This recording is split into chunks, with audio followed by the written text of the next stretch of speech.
about. This is the guy who once joked right after the Columbine massacre that the killers should have the students before killing them. Not that I like that Stern, but this pendulum swing from saying the most tasteless thing in the universe to putting your balls in a Tic Tac container. You gotta wonder what's going on here. It's striking that the king of the most misogynistic humor ever now turns into a breathless over a progressive, hopelessly shallow candidate.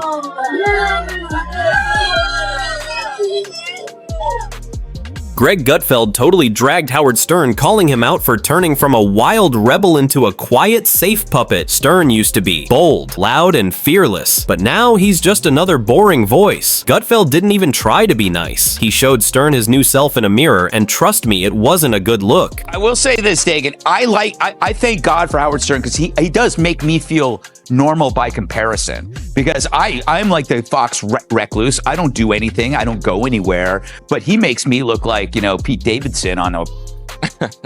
Yeah, he's a germaphobe. Like, his wife rescues cats. That's her job, apparently, her thing.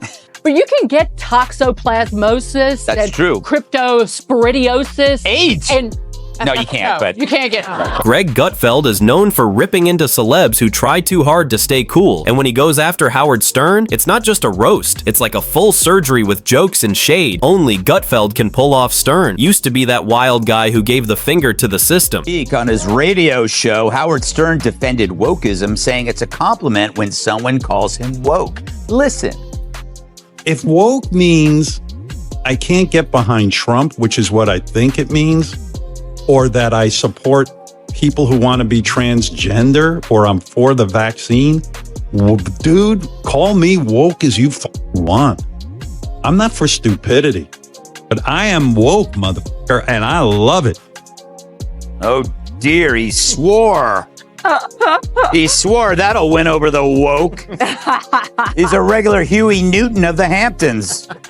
Here's my theory. Wokeism is a contagion. Stern got it from Jimmy Kimmel, his new best friend, and Kimmel got it from his wife, and his wife got it from where you get all infections, a toilet seat. If you're loving this tea, don't forget to hit that subscribe button. Now, here's where it gets wild. Greg Gutfeld doesn't miss a beat, pointing out how somewhere between that old rebel leather look and his now Netflix-friendly hairstyle, Howard Stern gave up being the outsider just to fit in with the same fancy crowd he once made fun of. Gutfeld calls it the Great Transformation, the same Stern who blew up his career being loud, raw, and unfiltered, now sounds so watered down his opinions wouldn't even shake up a waiting room at the dentist. It is incredibly brave to take this stance after you've made $300, $400 million not being woke, right? Loving Donald Trump, exploiting the mentally ill, wearing blackface. Look at the crop of woke comics, whether it's Stern or Jimmy Kimmel, his BFF, Sarah Silverman, Joy Behar, Michael Ian Black. What do they all have in common? They wore blackface.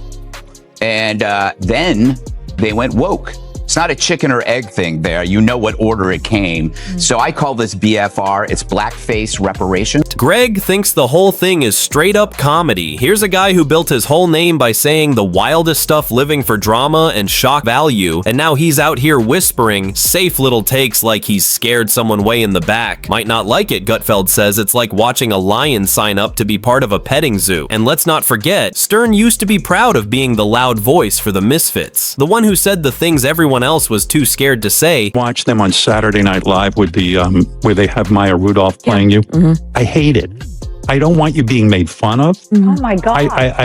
There's too much at stake. I believe the entire future of this country right now, I mean, as America, land of the free, home of the brave, I think it's literally on the line. So a guy who's supposed to be funny for a living now claims her candidacy. Greg can't help but laugh at how Howard Stern, the guy who once gave the FCC nightmares, is now playing nice with Hollywood instead of calling out the system. He praises it, agrees with it, and reads its press releases like gospel. Gutfeld says, "This isn't growth, this is surrender." Stern didn't just shift a little, he completely flipped from loud rebel to quiet follower like a punk rocker now making cereal ads, and the real jokes Stern used to mock fake celebs, now he's one of them. All polished smiles and safe opinions, the kind he used to destroy in seconds. Live on air, Stern got even more pathetic, wondering how she doesn't nap. When you said you don't nap, I get it, because like what you've taken on is extraordinarily difficult. And I mean, do you feel the pressure of the moment in the sense that, like, when I met you out in the hall, I said, I'm really nervous because I want this to go well for you. I want it to go well for the country. Hold on. I need a minute. Greg says Stern sounds like he's reading from a list of safe opinions just to stay liked. The same guy who once loved to shock people now plays it safe and sounds like a walking press release. His wild studio full of chaos and surprises is now a quiet, controlled space with no edge. Greg says Stern is pretending to be bold while secretly scared of getting canceled. He didn't just grow older, he got scared of losing his fame and fading out. Nothing in Stern's previous career that could withstand this modern witch hunt that he now embraces. So this is a form of restitution.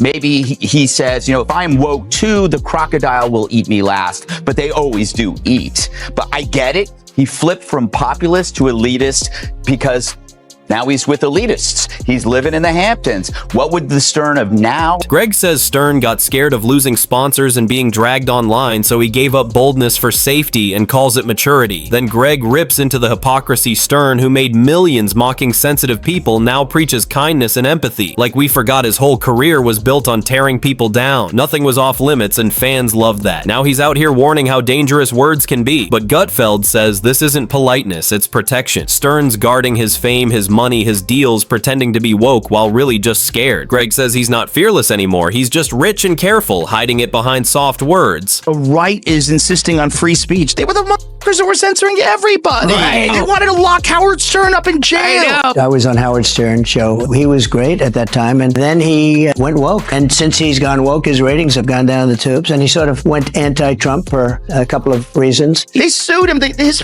parent company had to pay untold amounts of money. How much money did Howard Stern's company get fined? It was hundreds of thousands of dollars, if not millions. Insane amounts of money. The government was trying to shut down. Greg hits peak comedy when he plays clips of Stern now scolding edgy comedians, the same kind he used to praise. Now he tells them to calm down, like he forgot he once made his interns do crazy, humiliating stuff on air. Gutfeld tilts his head and goes, "What happened to that guy? How did he go from wild outlaw to rule enforcer, from fearless to fragile?" Then Greg pokes at Stern's fan base, saying even the people who once hated him don't buy this new version. It's like watching a man slowly apologize for everything that made him famous. One boring interview at a time, and Greg says that's the saddest part. Stern wasn't just a radio guy, he was a force. He shook the system, he changed the game, and now he's just playing it safe. You should hear what keeps him up at night. This is what keeps me up at night. I don't understand how my fellow Americans, I don't even understand how this election is close. And yes, I'm voting for you, but I would also vote for that wall over there. Well, he's half right. We do need a wall. To keep out gang members, fentanyl dealers, human traffickers, and Anna Navarro.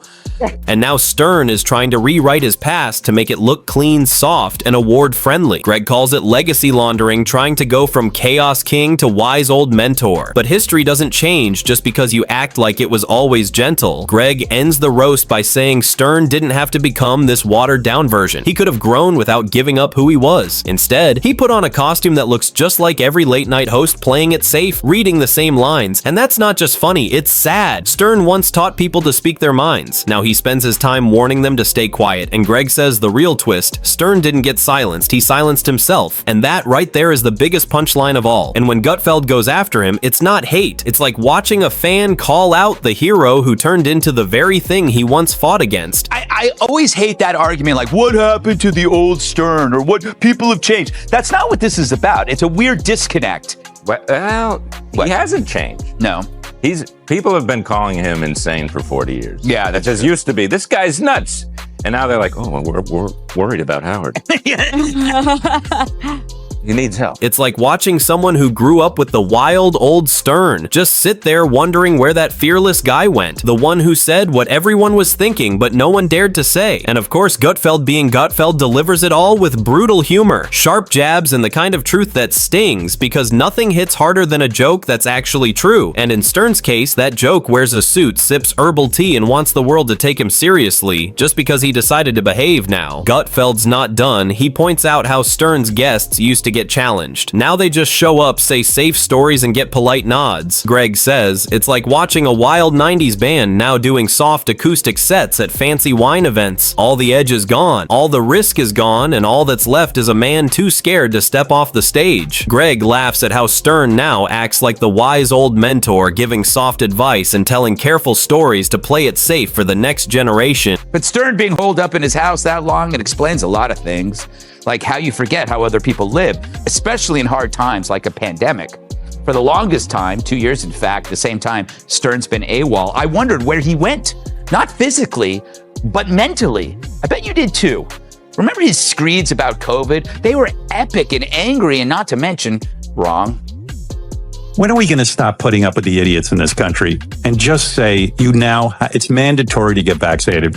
Come their freedom. I want my freedom. Greg kicks things off by pointing out how Stern now talks like someone who just stepped out of hiding with a rule book written by Hollywood publicists. The same guy who once shouted whatever was on his mind now sounds like a press release in human form. Every word is safe, polished, and crafted to impress the exact crowd that once booed him off stage. And Greg doesn't stop there. He says watching Stern now is like seeing a wild pirate turn into a beach resort. Security guard enforcing bedtime. The man who broke every rule now walks on eggshells saying sorry for everything that made him famous. Stern's old fans, the blue-collar misfits, the rebels, they've been replaced by media elites and activists who once called him toxic. Now they're his circle, and Greg says that's not growth, that's a total sellout. The guy who mocked Hollywood's fake hugs and empty causes now praises them, repeats their lines like he forgot who he was. Greg says Stern didn't just flip, he joined the very machine he used to fight. He doesn't challenge the mob anymore. He works with it, hugs it, apologizes to it, and that's the real roast. Not that Stern changed, but that he wants applause for changing, like being quiet is some kind of bravery. But the fans remember the old tapes are still out there, still loud, still real, and way more fearless than the man behind the mic today.